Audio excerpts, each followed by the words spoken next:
Hello, everyone. Happy good spin, happy half spin. I was talking about the Earth has spun halfway around itself today, so good afternoon. That's really what I meant. Sometimes we're so unaware of magnificent things around us that we take them for granted, and we actually are completely unaware of what's happening to us. And that's what I'm hoping to change for you today, particularly for our young fellows.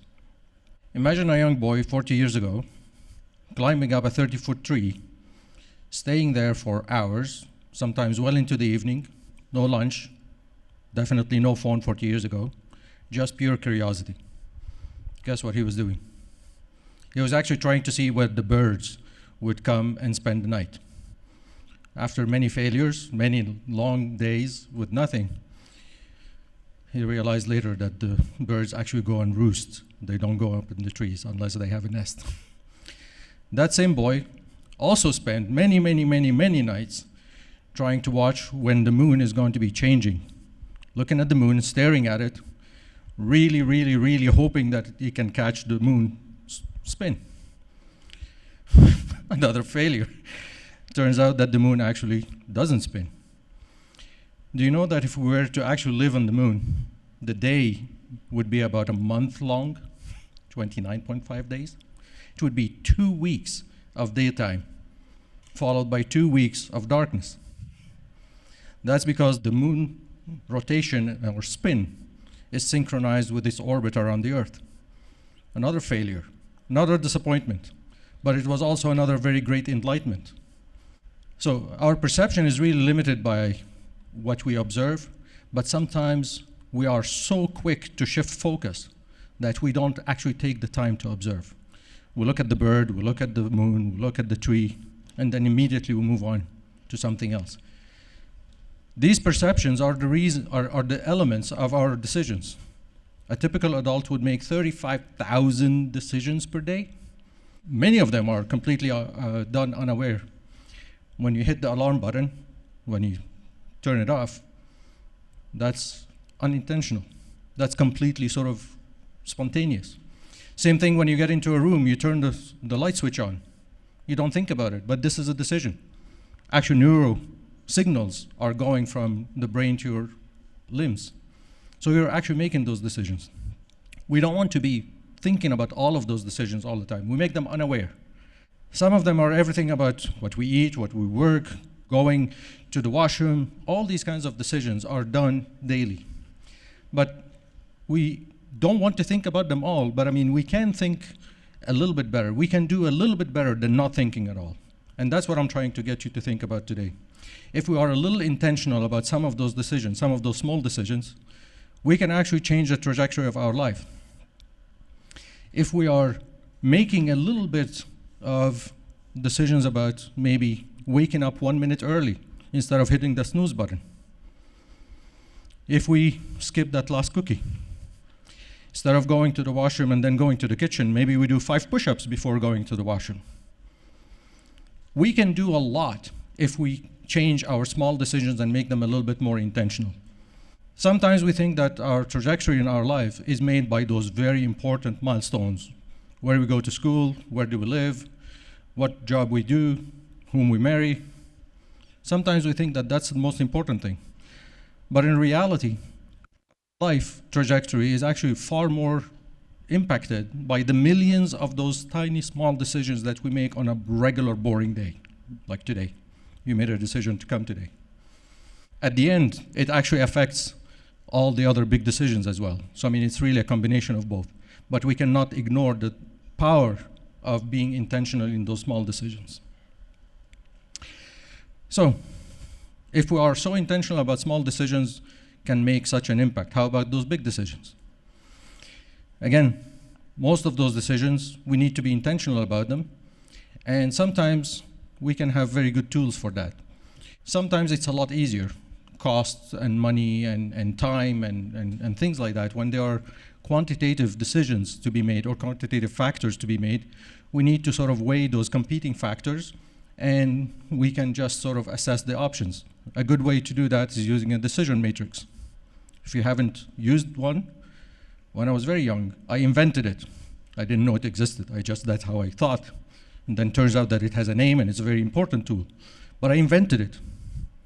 And it's very simple. You put all the factors that you are caring about, you give them weights based on how much you are passionate about them or how much you are thinking that they're going to be affecting you. And then you score them. You score every option according to those factors. And that's how you get into overall score. That's very intentional, very positive, and it will actually get you sometimes into very great surprises, because what you think might be very important or very good may end up not being so, and something else may come and surprise you. You think maybe that's all, but obviously some people would see that there is a little bit missing. Not everything is that can be possible to put on a linear scale, and some other decisions require comparing options that are very sort of comparable.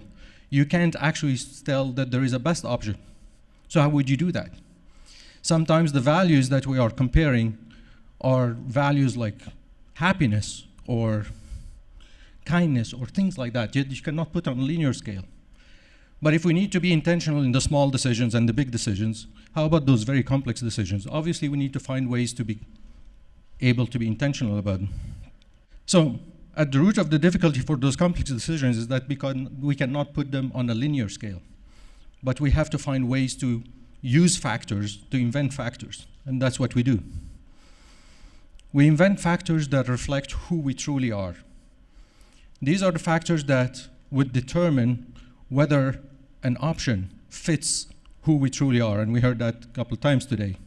When we cannot put them on a linear scale, that's what we do. When we end up putting those intentional factors, we end up having a description of what fits our lives. And when we start doing this, we realize what our values are, and we actually can name them, and we start becoming far more intentional about where we are going to head, because it fits who we truly are. I keep asking myself, even at this age, what do I want to be when I grow up? And believe me, every 5 years or so I do that. All we have to do is slow down, think deeply, we heard about that, and be intentional. If we are to live our lives without intentionality, the small favor that we have, the small reward, maybe sometimes even the little fear here, instant gratification there, is just going to be the mechanism we make our decisions. But you can probably see where that leads. Practically nowhere. There would be no identity, no story. There would be nothing actually to live for. It would be just like being tossed by the waves and by the winds at any time. We need to take control of our destiny, and we need to take control of what we are going to be doing with our lives. It would be so sad otherwise. So really, intentional living is taking control and making sure that we are not reacting to our circumstances, but really we are aligning ourselves with the values that we are defined by, or that we define ourselves with. When I was growing up, there was no such thing as mindfulness. When you were on the bus, time stood still. There was nothing. You were just alone with you. So you actually contemplated on the rain, the wind, the clouds, on the plants, on the animals. You contemplated on awareness. You contemplated on thought. I remember I had arguments with my brother about whether we are tasting the same thing. You contemplated, you went deep into thought, and that's how you understood things. When we are removing distractions, when we are away from distractions, every tiny little observation can give rise to very mindful thought. He had nothing else but his curiosity. And he had taken all the time to watch for all the little observation and think about them deeply. And that's how he ended up living intentionally. He was asking why all the time. And really what I'm only asking you to do is to consider, are you going to be asking for your why all the time? Because if you do that, not only you're going to be living intentionally, but you will know who you are. And we heard that multiple times today.